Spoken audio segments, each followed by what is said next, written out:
Fond du Lac, Wisconsin. Delvan is in Livingston, Texas. Jared is in El Segundo, California. El Stinkundo.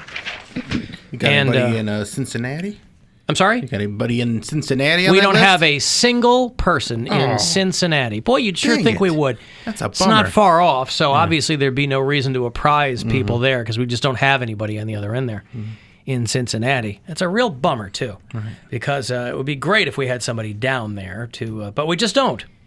And so then I guess I won't mention that I'll be headlining. Yeah, there's no. I mean, there's nobody down there to hear. There's nobody down there to hear. I just won't mention that I'll be at headlining Go Bananas Thursday through Sunday in Cincinnati, and I'm going to give. Now, this is a. Try. I assume since it's right across the river, I assume this is a Kentucky flooding victims charity event. All proceeds to benefit the victims of the Kentucky flooding. The only thing that's going to be flooding is the girls' panties in the audience. Right, Bill? No, I'll let him go to the bathroom. No, from wetness, from excitement. From wetness and excitement. From me? Yeah. That's right. Okay. Mary said it. You said to be a good friend and support your career, so I'm trying. I appreciate it. The kazoo. That's his favorite. That's right. Now I feel like you're throwing my lack of ambition towards learning the kazoo in my face. I'll learn it. I'll learn it by the end of the year. That's my New Year's resolution, and I'll learn it. Even if it's December 15th. The day that Poundcake's 20 pounds lighter, I'll be playing that kazoo like a pro. Oh, you can play him off as his celebration music. We'll throw confetti and... I lost 1 pound yesterday. That's morning. 1 pound closer to $200. 189 to $200. 189. Good for you. 189. Wow. I know. Listen, right? Every pound, every smidge is one bit closer to your goal. I feel like I'm not going to stop, though. Like, once I get to 170... I would say stop at 87 pounds. He can't get there. Do a Bobby Sands. What you should do... I want to get to 160. See what I look like. Well, that's what I'm saying. Like, you should get to 160, and that way you have room to play with. Yeah. So I can gorge myself. Yeah, you can gain 8 pounds in November. I'm 30, leave me alone. Dude, when my dad died, I got down to like 118, and that was the smallest I'd been since like college. And I saw pictures the other day, and I thought I looked so good. I was in that like grief depression, and the only thing that made me feel good was that I was like so skinny. I looked back, my arms looked like toothpicks. I was like, oh God, that's too small. So I can imagine what you would look like at 150 There's pounds. a picture of me in here when I was still I was skinny. I'm talking like 165, and I don't think I've been under 160. 160 is probably like my goal weight. Yeah. Like what I'm supposed to be. Well, obviously, food. Yeah. Yeah, food. But lack of exercise and too many calories. That's what happens. But I every assume time. that's all. I assume you've never been a gym rat. So I've never been a gym rat, but like I had a high metabolism. I always used to. I've never been on a we're diet. talking like a difference of 5 years. That yeah, happens. but this is the 5 years where it happens. Your late 20s, that's when stuff starts to slow down. I didn't late start. 20s, Your early metabolism 30s. starts to slow down in your late 20s? Early 30s. I don't if think you don't that's do the anything case. About Yeah, it. it is. Yeah, If for you're not sure. Yeah, exercising late at all. 20s, early 30s. He's not even 30 yet. I guess. And he's saying that he got fat in the last 5 years, I which guess. means 25 is when he started getting Okay, fat. yeah, I so was my saying, question like, is, what 28, happened? Yeah. Well, I think he was relying on his metabolism more than he actually realized how active he was. Like, because in college, you're still walking to classes and stuff like that. I was doing a lot. You're doing a lot more. Oh, okay. And then you get to a lifestyle Desk where job. he's working a desk job, and then he's here, and it's a very sedentary lifestyle. Exactly. And so literally that's all I was relying on was my metabolism, like I had done the past few years of my life. But this particular occasion, this was when we were selling our loofah. Do you know how long ago that was? Or when I was selling my loofah, when we all like bid. Oh yeah. So that was what, 4 years ago? that situation. I had a toothbrush.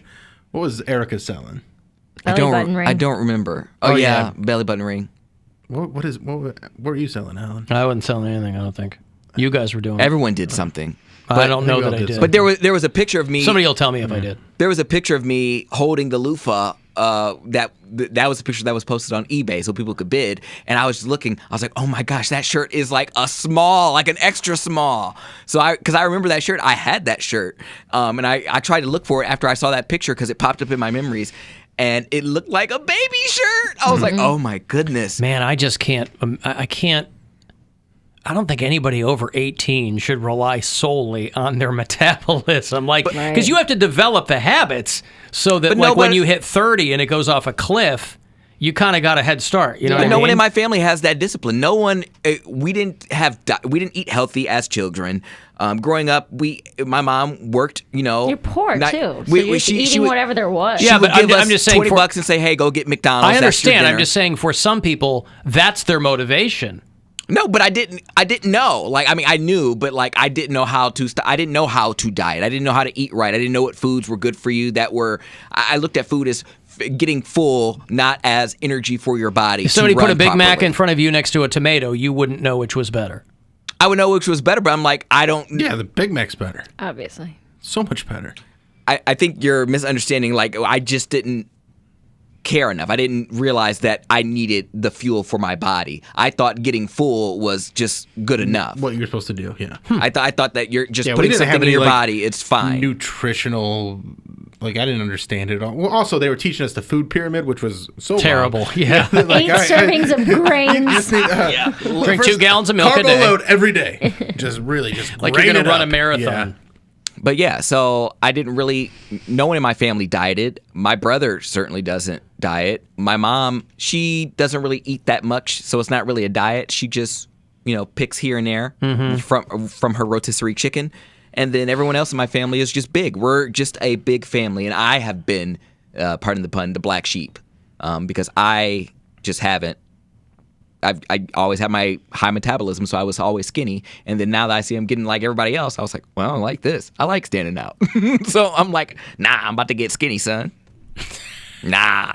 Because I roasted my brother for so long for being big, and now he's going to be like, back action, bro. I'm like, oh, no, he's right. He's like, we can share clothes. Nah. Oh, no. Nah, I'm not that big. Dustin called. All right. You want to hear from Dustin? Always. Alan, it's Dustin down here in Georgia. I tell you, man, got a little worked up. With Bill and Mary, wanting to boycott an entire sports team because of one player. An entire sports team. I don't think you can boycott I don't think a partial boycott is a thing, right? And that's what I've been trying to figure out how to do. I see. Listen, somebody pointed out. Almost impossible. Somebody texted me earlier. Browns fans should be well versed in cheering for the team, but not the quarterback. I mean, albeit for different reasons. They're not that good. It's a revolving door, right? I just think it's dumb, man. And there's no way in hell I'm the only one that thinks that. I mean, I still listen to R. Kelly's music, Michael Jackson's music. Well, you support I can't rapists. honestly think of a. I wonder if he's a Falcons fan. Mike Vick was down there. Isn't that when wasn't he with the Falcons when he went to jail? Yeah. Yeah. Anything that anyone could do to someone, other than me or my family, that I would just have to completely boycott them. I think it's stupid. And now we're going to have to hear every time there's a Browns game, we're going to have to hear how. Oh, Bill didn't watch the highlights because he can't watch them. But maybe he'll read the whatever about the game. Who cares, man? If you don't want to watch them, who cares? I don't care. Nobody else cares. Isn't that what you're saying? That's too? exactly what I'm saying. You're saying it's fine. I'm saying it's fine everybody for me. can Everybody watch it. do what they want. I just don't want to. That's No, right. what Dustin's saying is that he's tired of hearing about it. We Well, don't it's care that in you the guys aren't going to news. watch.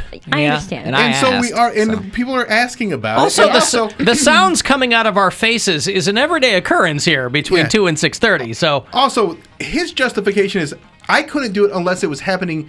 If something bad happened to my family member, I have empathy, so I think of how these girls are in this situation. I go, oh, imagine if that's my sister, or that's my mom, or that's my friend, and that's why I can't watch, because I have empathy for those people that have been in that situation.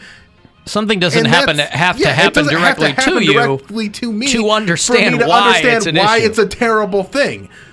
it blows my mind that people have so little empathy for people in these situations. And one of the things that has made me feel good about my decision is the amount of people that feel completely disregarded in this situation because they are victims and survivors of sexual assault and rape, and they feel like it is a thing that is completely overlooked again and again, especially by the NFL.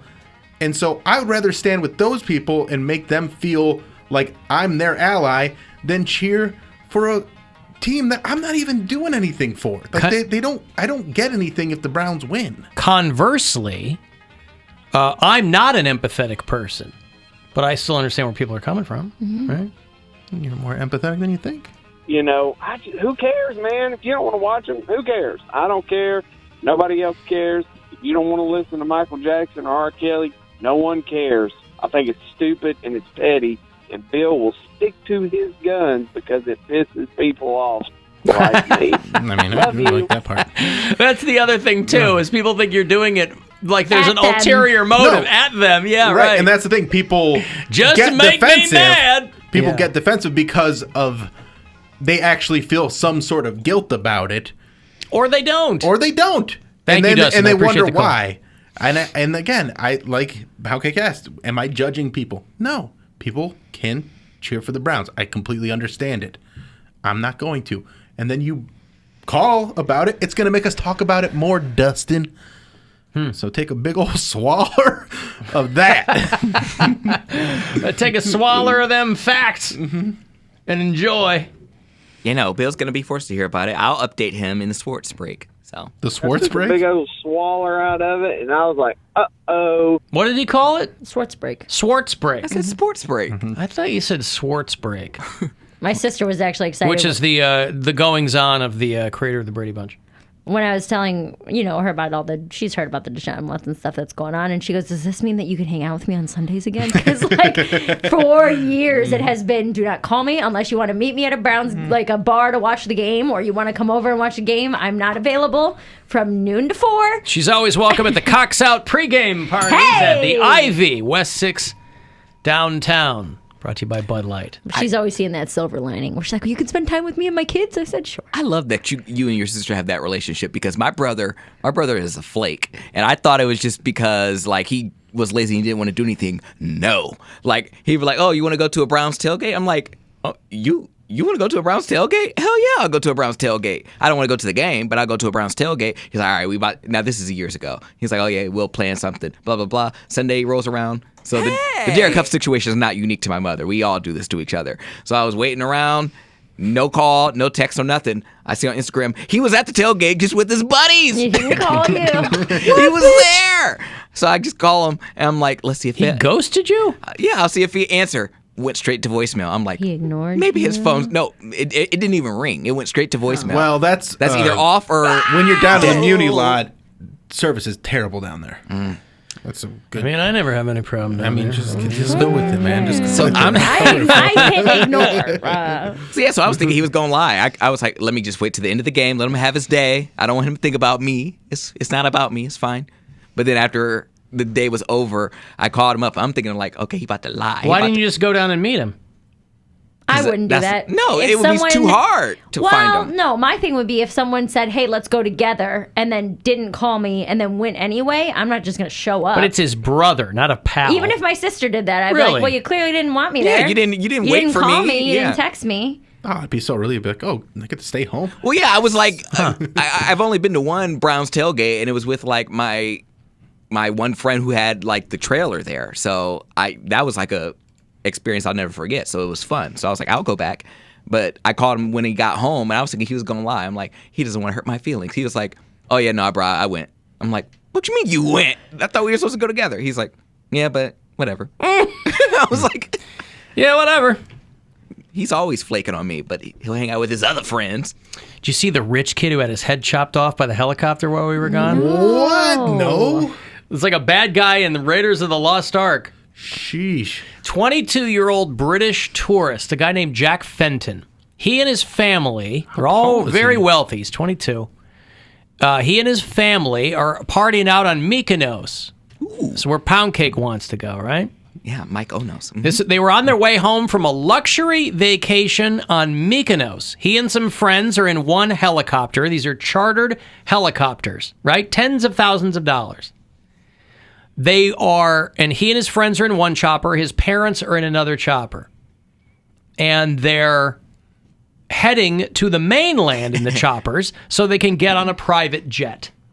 So it's a wealthy family. They get off, his chopper lands first, and for some reason he got out, and then they said he turned back around and started running towards the helicopter like he forgot something, but they couldn't figure out what. They're yelling at him to stop because he's running towards the helicopter. And the rear rotor blade, which when they're still moving that quickly, kind of looks invisible. And I guess he just turned around and wasn't paying attention, and he was dismembered by the rotor blade on the back of the helicopter. Ooh. You got to be comfortable around helicopters because, like, I know when I'm around I've never even been that close to a helicopter, but if I'm around just cars and yes. I give everything a wide berth. Yeah. I'm too nervous about things BERTH. going on. Like if I'm in a boat and it's, you got to make sure the prop's stopped so you can get back in if you're water skiing or something like that. I'm still so nervous that prop's going to be spinning. It's going to cut my foot or something. And this guy, ooh, that sucks. So his parents are in the other chopper, and the pilot sees what's going on and doesn't even land. So this guy, somebody tells the parents when they get to the mainland or whatever. My favorite line was, his phone was also destroyed in the accident.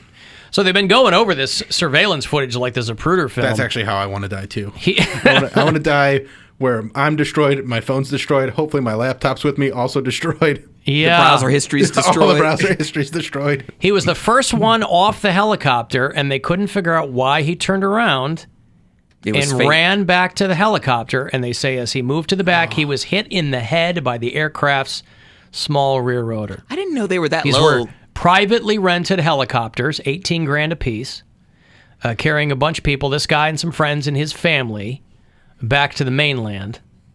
And this kid got chopped up. Pretty wild. A vacation to die for. There he is. This is very Final Destination, though. Oh, Kind yeah. of. But imagine that. I mean, you've got a great life. Yeah. Right? You're 22, he's going to private boarding schools and college and all this stuff, and your parents are renting private jets and private Helicopters. And you turn around and maybe you're not thinking. How do you... They said that he looked like he was on his phone, so maybe it was a final brain fart, a fatal brain fart, and he went back. And yeah, if you're not paying attention, I've been on a couple of helicopters. If you're not paying attention and you haven't waited for those rotors to stop, they can look invisible if they're still going. Well, still, I didn't know that they were that low to the ground where they could hit somebody in the head. I thought they were The like... back one can. The back one still kind of goes up at an angle, so I didn't realize how big it was, I guess. I don't know what his particular private helicopter looked like, but how do you feel about seeing that as an aerial view as a parent? Like, you're seeing what's going on above. That's the most nightmarish thing you can think of. You see a big pile. Seeing your child get killed. well, Yeah. what I read was that the pilot diverted their chopper because he wasn't sure. He saw what was going on, but he didn't get the vibe that they saw. Yeah. He just So had to he tell didn't them when they want- landed. Yeah, so he didn't want him to see the carnage. I get Yeah, didn't want to land on it. Why Why is this ride so bumpy? I believe the skids have hit your son's head, governor. I got a break if you want to get the last word.